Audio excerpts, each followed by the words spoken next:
Komisionerja për zgjerimin e Bashkimit Evropian, Marta Kos, zhvilloi këtë të premte më 15 maj një vizitë zyrtare në Kosovë, ku prit në një takim dypalësh nga kryeministri i vendit Albin Kurti.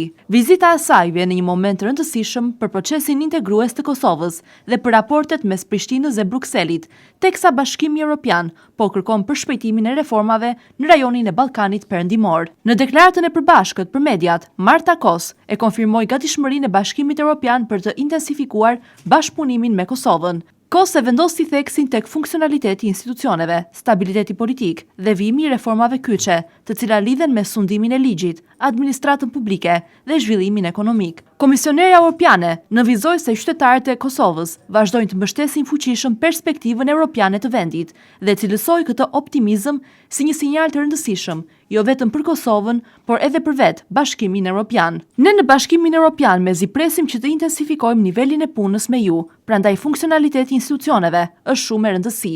Qytetarët në Kosovë kanë deklaruar optimizëm për antarësimin në Bashkimin Evropian.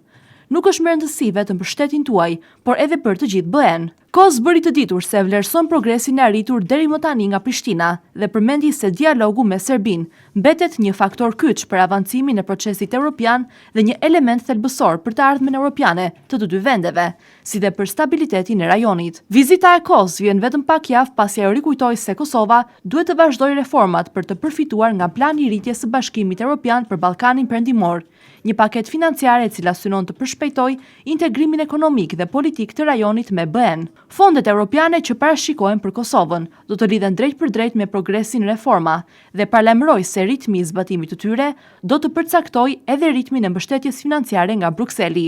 Paketa evropiane për periudhën 2024-2027 ka vlerën e 6 miliardë eurove, ndërsa Kosovës i takojnë rreth 882 milion euro, prej të cilave 253 milion në formën e granteve dhe 629 milion euro kredi.